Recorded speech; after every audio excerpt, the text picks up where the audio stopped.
Aleluia, a igreja adorando ao Senhor. Santo és o teu nome, Senhor.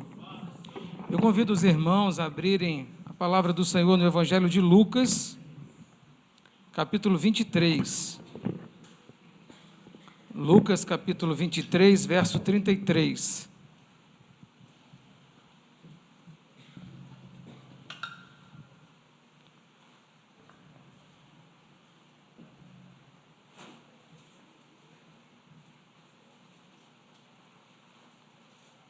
Evangelho de Lucas, capítulo 23, 33.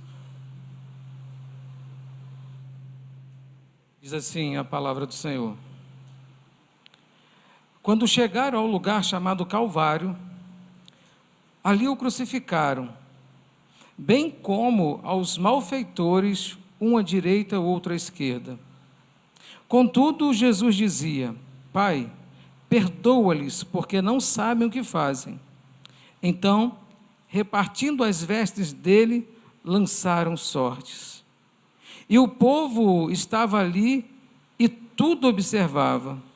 Também as autoridades zombavam e diziam: salvou os outros, a si mesmo se salve, se é de fato o Cristo de Deus, o escolhido. Igualmente os soldados o escarneciam, e aproximando-se trouxeram-lhe vinagre, dizendo: se tu és o rei dos judeus, salva-te a ti mesmo. E também sobre ele estava epígrafe em letras gregas, romanas e hebraicas: este é o rei dos judeus. Amém, irmãos? Vamos assentar? Irmãos, nós vamos falar um pouquinho da crucificação de Jesus Cristo. Só para os irmãos se situarem, depois da última ceia, Jesus ele vai ao monte ali orar. E ele já havia dito anteriormente tudo o que iria acontecer com ele, que ele iria padecer pelos nossos pecados. E é interessante que ali orando, deu uma determinada hora, chegou os soldados romanos para o prenderem. Eles prenderam Jesus. Judas ali o traiu, como diz a palavra do Senhor, e Jesus então ele é levado a Pilatos. É importante deixar claro aqui que Jesus poderia resistir à prisão dos soldados romanos, sim ou não? Sim, ele poderia. Pedro foi lá, arrancou a orelha de um, Jesus foi lá e falou: Pedro, se eu quisesse eu chamava anjos aqui para me defender, não precisa. Ou seja, Jesus estava cumprindo um projeto, ele estava dentro de um plano de Deus. Então Jesus foi levado à Assembleia, e a Assembleia dos judeus queriam arrumar uma desculpa para acusar Jesus. E é interessante que eles vão levantar muitas provas falsas. E Jesus é levado ali perante Pilatos, lá no capítulo 23, verso 1, e ali passaram a acusar Jesus, dizendo assim: encontramos este homem pervertendo a nossa nação, vedando pagar tributo a César e afirmando ser ele o Cristo, o rei. Veja, irmãos, que aqueles fariseus, eles levam Jesus perante Pilatos, que era a autoridade ali do império, representando o império romano, e eles levam dizendo que Jesus estava falando para ninguém pagar impostos. Olha, ele está dizendo para não pagar mais impostos. Ou seja, eles queriam, o Império Romano vivia de imposto. Eles queriam, então, que o Império Romano falasse: vamos condená-lo.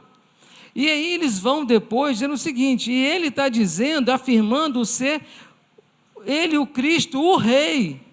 Veja que eles vão agora na área política, de poder. Ele está dizendo para não pagar imposto, e está dizendo agora que ele é o rei. E Pilatos, olhando aquilo, ele pergunta, no verso 13, ele diz assim: perguntou Pilatos: és tu o rei dos judeus? E Jesus respondeu: tu o dizes. E é interessante que a resposta de Jesus, ela pode ser interpretada de duas maneiras. Uma, Jesus dizendo assim: tu dizes, como diz assim, não é eu que estou falando, é você que está falando. E a outra, como uma afirmativa: tu dizes, é isso mesmo. Então Jesus fala assim, tu dizes. E Pilatos disse aos principais do sacerdote e à multidão, não vejo neste homem crime algum. Pilatos percebeu aqui que os fariseus ali estavam querendo condenar Jesus sem que houvesse crime. E aqueles homens insistiram, porém cada vez mais dizendo, ele alvoroça o povo, ensinando por toda a Judéia, desde a Galileia, onde começou até aqui. E aí Pilatos ouviu, desde a Judéia, da Galileia, ele falou, opa, não é minha jurisdição julgar Jesus. Vocês têm que levar Jesus para Herodes. Porque Pilatos pergunta, esse homem é galileu? Era galileu? Ao saber que é a jurisdição de Herodes, estando ele naqueles dias em Jerusalém, mandou para lá. E é importante também nós entendermos que as autoridades, Herodes, Pilatos, estavam em Jerusalém porque eles estavam comemorando a Páscoa. Então eles tinham ali os palácios deles em Jerusalém. Então levaram Jesus agora, Jesus vai ser levado para Herodes. Jesus estava com Pilatos, agora é levado para Herodes. E quando chegou lá no verso 8, diz assim, Herodes vendo a Jesus, sobremaneira se alegrou, pois havia muito queria vê-lo, por ter ouvido falar a seu respeito. E esperava também vê-lo fazer algum sinal. Então, Herodes tinha um desejo de conhecer Jesus. Ele ouvia falar de Jesus, mas ele tinha um desejo de conhecer pessoalmente Jesus. E quando Herodes tem esse desejo, mas ele tem um desejo de conhecer Jesus e esperava que Jesus diante dele fizesse algum sinal. E quando Jesus chegou lá, verso 9 diz assim, e muitos modos o interrogavam. Jesus, porém, nada lhe respondia. Aí Herodes já não gostava mais de Jesus, porque interrogava, Jesus nada falava. Os principais dos sacerdotes, os escribas ali presentes, o acusaram com grande veemência. Mas Herodes, juntamente com os da guarda, tratou-os com desprezo, escarnecendo dele, vê-lo vestir-se de mantos, como se fosse um rei, né? E devolveu a Pilatos. Veja que eles começam, então, zombar de Jesus, escarnecer Jesus, e manda Jesus de volta para Pilatos. E aí Pilatos, irmãos, ele vai tentar aqui fazer um julgamento que ele não vê culpa em Jesus, e ele tenta dizer, ele é inocente, mas o povo que estava ali queria a condenação de Jesus. Olha o que diz o verso 13 do capítulo 23. Então, reunindo Pilatos, os principais sacerdotes, as autoridades e o povo, disse-lhes, apresentaste-me este homem como agitador do povo, mas tendo-o interrogado na vossa presença, nada verifiquei contra ele, dos crimes que o acusais. Então Pilatos fala, olha, o que vocês estão dizendo, eu não consigo ver nele, eu não consigo ver culpa neste homem, nem tampouco Herodes, pois tornou a enviar a mim. É claro que nada contra ele se verificou para condená-lo à morte. Portanto, o que Pilatos vai fazer? Então eu vou fazer o seguinte, eu não vou condenar Jesus à morte, eu vou mandar castigá-lo e vou soltar. Pilatos fala isso no verso 16. E verso 18 diz que toda a multidão gritava, fora com este homem, fora com este homem. E uma tradução diz, crucifica-o, e solta quem? Barrabás. Barrabás era um bandido, era um criminoso, era um homem que fez mal à sociedade. E aí, irmãos, a gente traz a escolha que o povo faz, a escolha que aqueles homens fizeram, crucifica Jesus e solta Barrabás.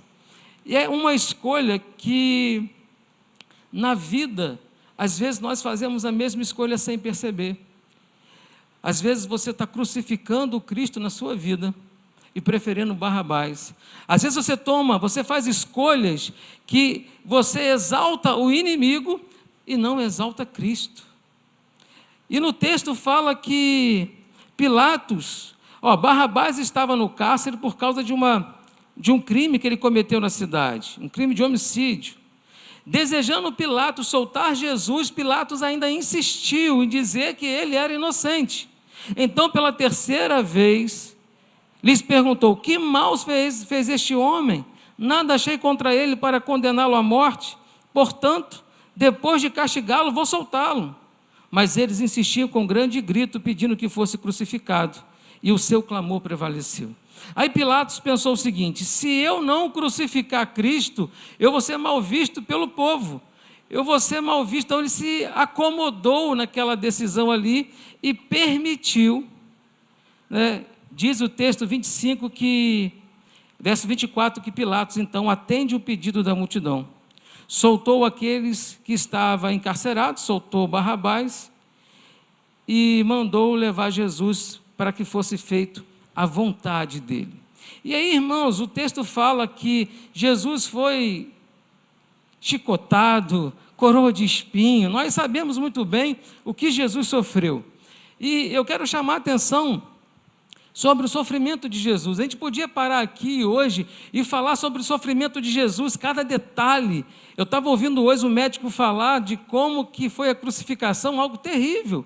A gente poderia dar ênfase a isso. Mas os irmãos já repararam que nenhum dos evangelhos, nem a igreja primitiva, nem no livro de Atos, ninguém relata detalhes da dor e sofrimento de Jesus? Vocês já perceberam isso? E sabe por que não há relato disso? O que importa, o objetivo não é que nós sejamos tocados pelo sentimento de pena de Jesus. Porque quando a gente fala, sofreu assim, coroa de espinho, chicotada, doeu, marcas na cruz, a gente tem um sentimento de pena.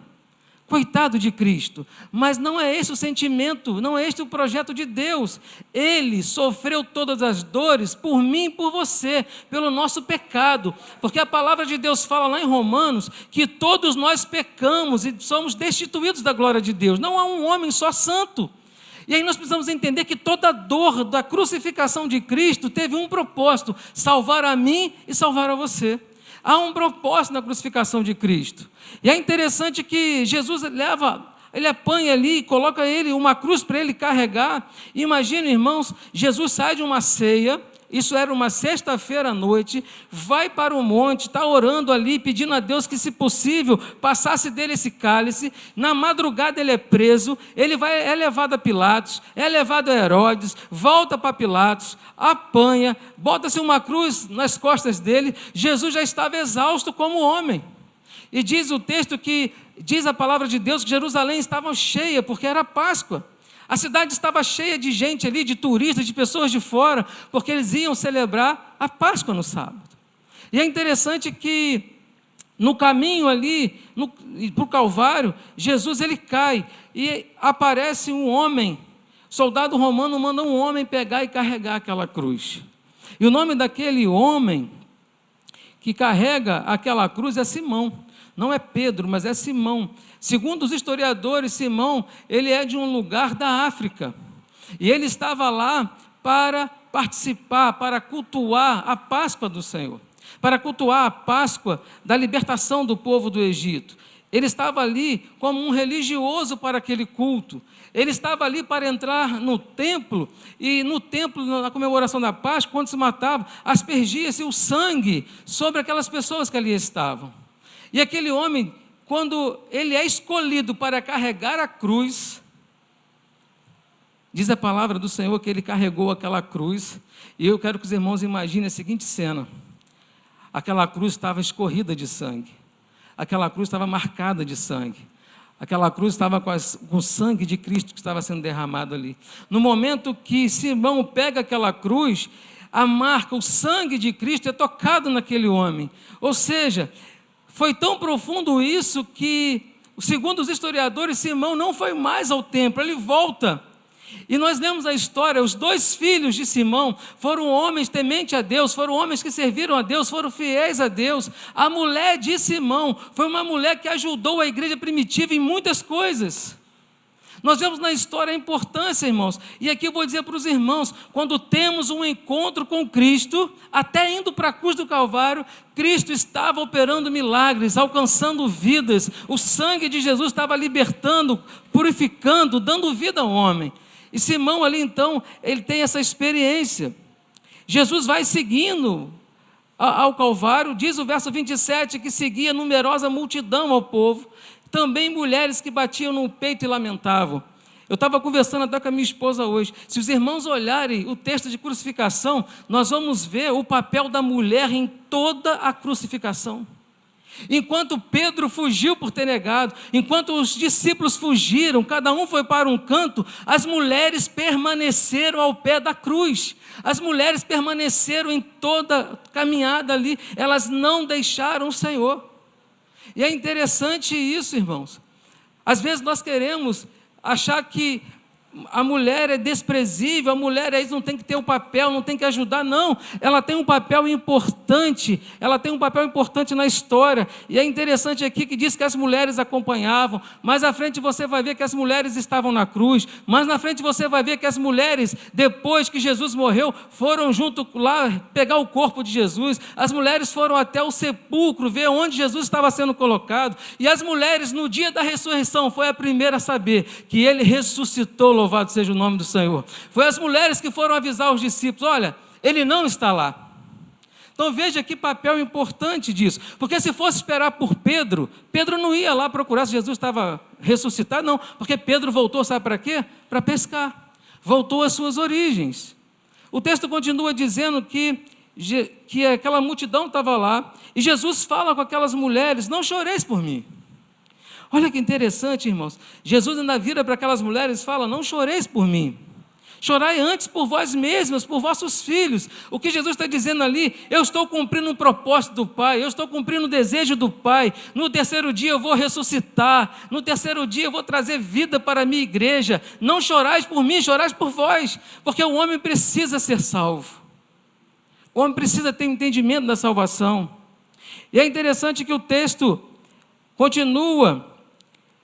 E no verso 30 diz que nesses dias dirão os montes: cai sobre nós os outeiros, cubra-nos, porque se em lenho verde fazem isto, o que será em lenho seco? E também eram levados outros dois que eram malfeitores para serem executados com ele. E aí no texto que nós lemos, eles chegaram num lugar chamado Calvário. Os irmãos sabem o que é o local chamado Calvário? O que é o Calvário? Calvário pode ser chamado de Gólgota, pode ser chamado de caveira. Segundo os estudiosos, é um lugar extremamente horrendo. É um lugar onde tem um mau cheiro. É um lugar onde tem ratos, onde tem baratas, onde tem... Por quê? Porque normalmente, quando alguém era crucificado, os corpos apodreciam naquele local. Normalmente, quem era crucificado não tinha o direito de ser sepultado. Então, quando morria alguém lá, era colocado... Muito obrigado, meu irmão. Quando morria alguém crucificado, era deixado lá na cruz. O corpo apodrecia naquele lugar. Então, os irmãos, imaginem o mau cheiro. Era chamado de caveira, porque havia ali muitos ossos que ficavam ali. Os ossos ficavam caídos para lá.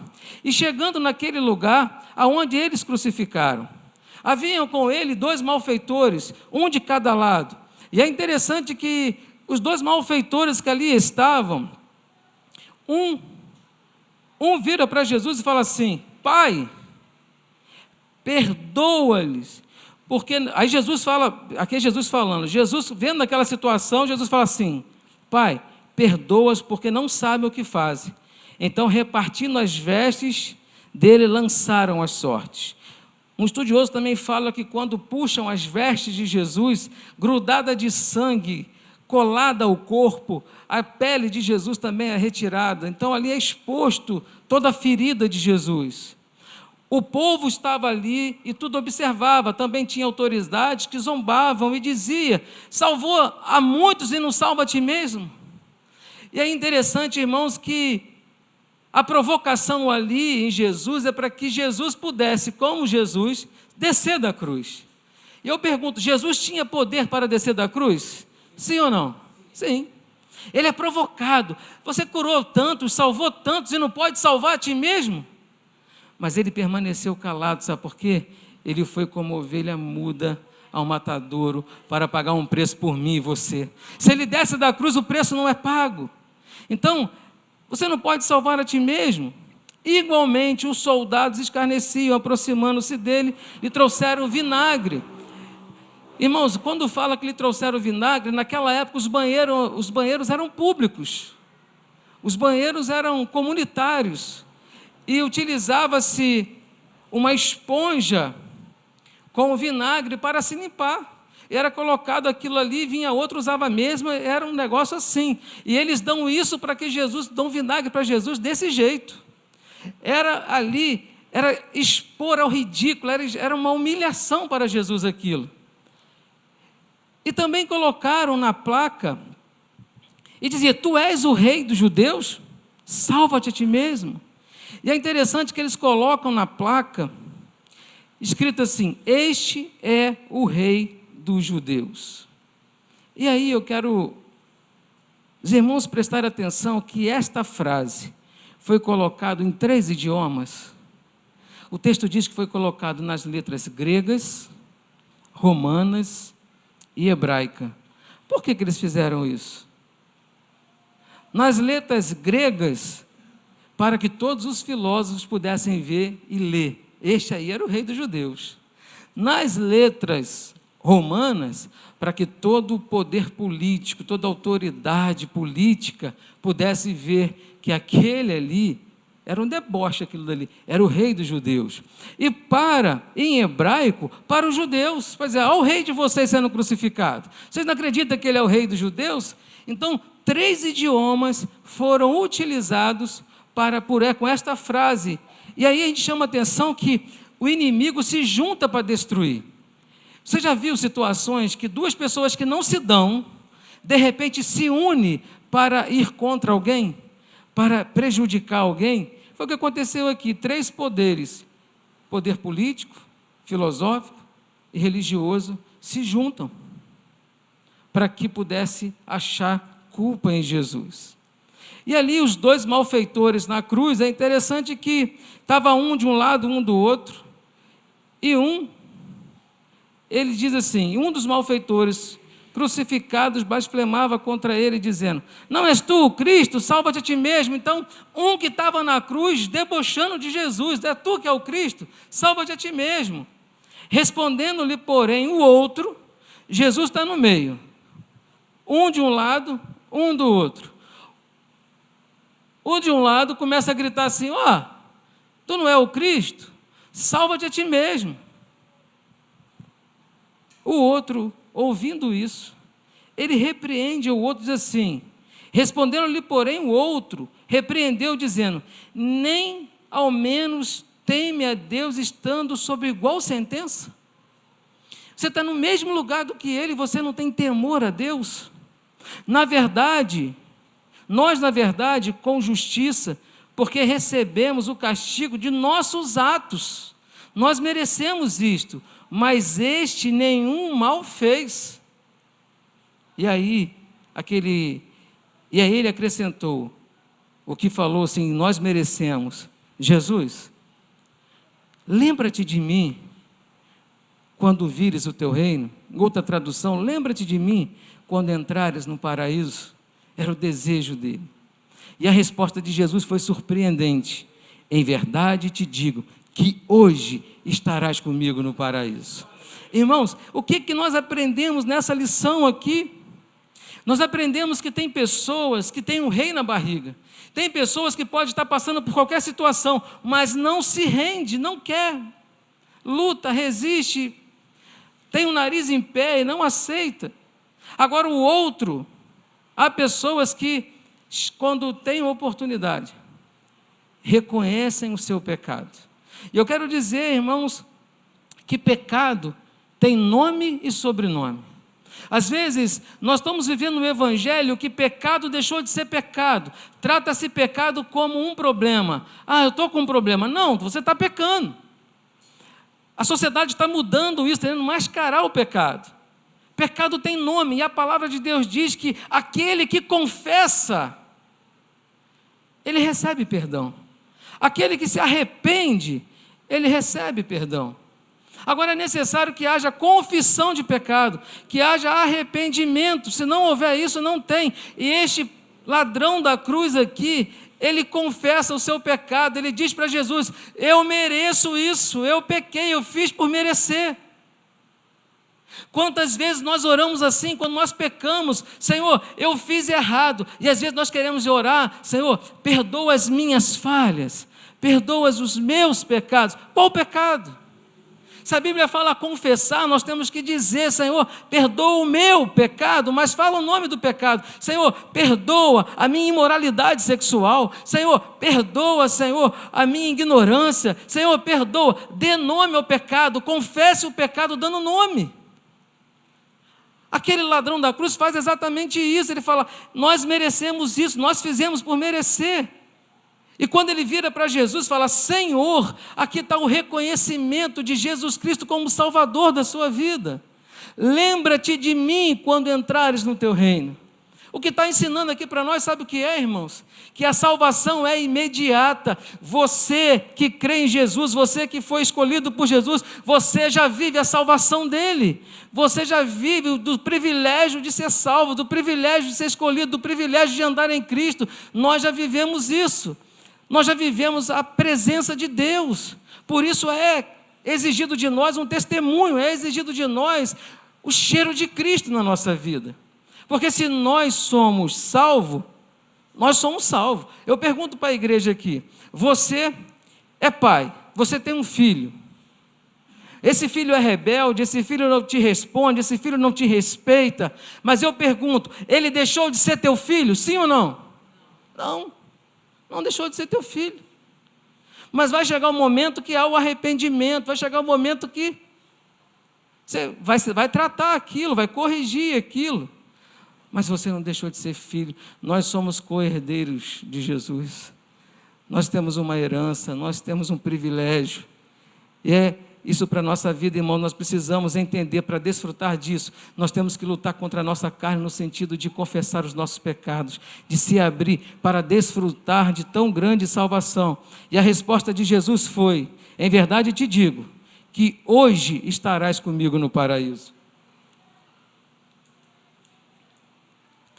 A salvação, ela é para agora, não é para depois. Às vezes você fala assim: depois eu vejo isso. Não, irmãos, a salvação é para agora, o momento é agora.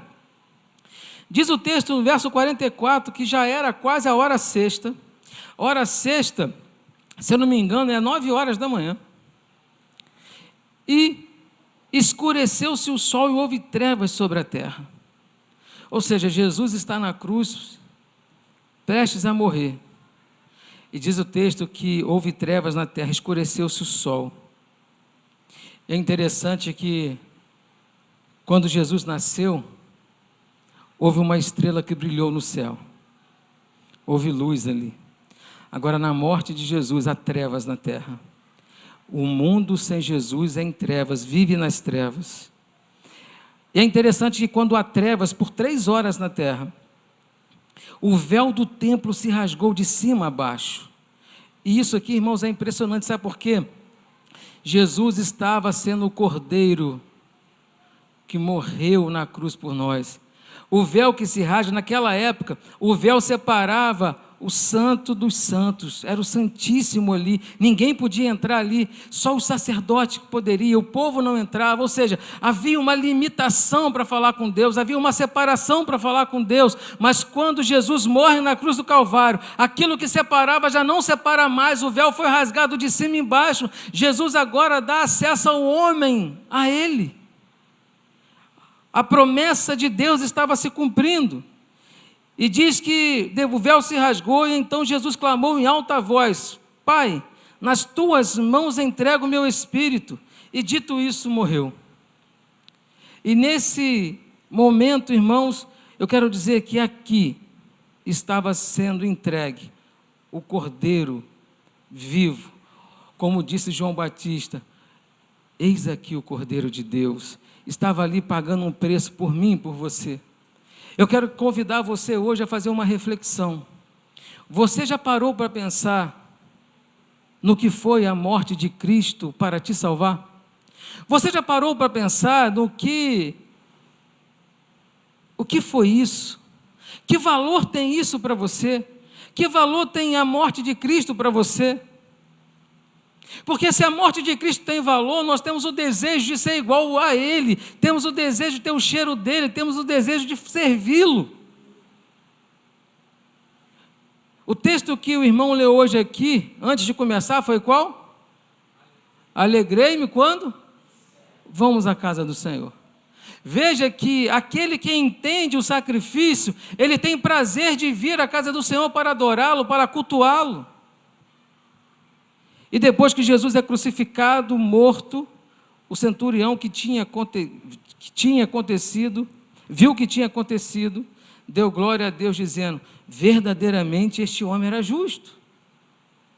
Mas ele não reconheceu com Cristo ali. E todas as multidões reunidas para este espetáculo, vendo o que havia acontecido, retiraram-se e lamentaram, batendo nos peitos. Aquelas pessoas que ali estavam reconheceram Jesus depois que ele morreu. No verso 49, entrando todos conhecidos de Jesus, aí olha de novo, as mulheres que tinham seguido desde a Galiléia permaneceram a contemplar de longe essas coisas. E aí, irmãos, a parte final, o verso 50 diz assim: eis que um certo homem chamado José, membro do Sinédrio, homem bom e justo, que não tinha concordado com o desígnio e ação dos outros, natural de Arimateia, cidade dos judeus, que esperava o reino de Deus. Então, eu estou falando aqui agora de um homem chamado José de Arimateia. Ele era um homem que fazia parte do Sinédrio, ele era um homem que tinha autoridade, mas ele acreditava na palavra de Cristo, ele acreditava em Cristo, ele acreditava no propósito, ele acreditava na promessa. Mas ele sozinho não conseguiu. E aí, os irmãos lembram o que eu falei, que normalmente os homens que eram crucificados, porque a morte, a condenação de morte por cruz era uma vergonha, os homens eram esquecidos ali na cruz, apodreciam ali na cruz. Aquele homem, então, ele procura Pilatos. E ele procura Pilatos e diz o texto que diz assim: pediu-lhe o corpo de Jesus.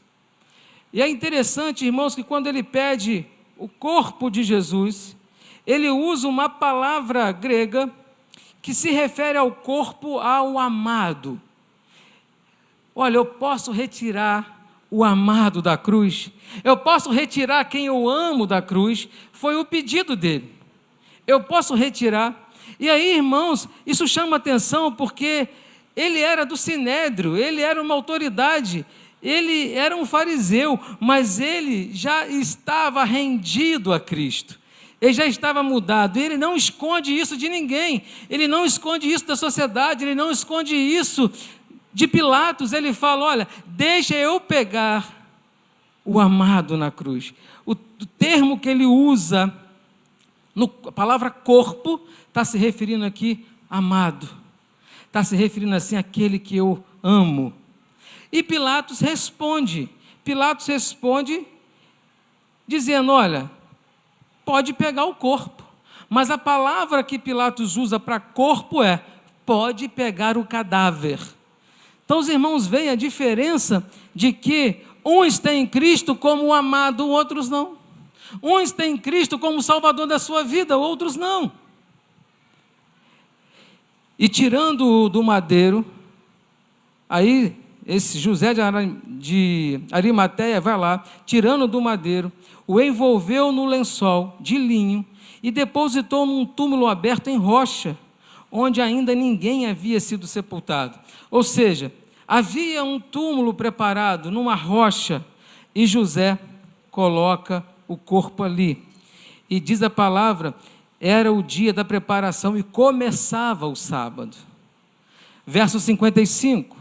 As mulheres que tinham vindo da Galiléia com Jesus, seguindo, viram o túmulo e como o corpo fora depositado ali. Ou seja, as mulheres foram até o sepulcro, viram o corpo ser depositado ali. E elas então se retiraram para preparar os aromas, o bálsamo, para passar no corpo de Jesus. O que eu quero trazer para os irmãos aqui, de que forma nós temos olhado o sacrifício de Cristo?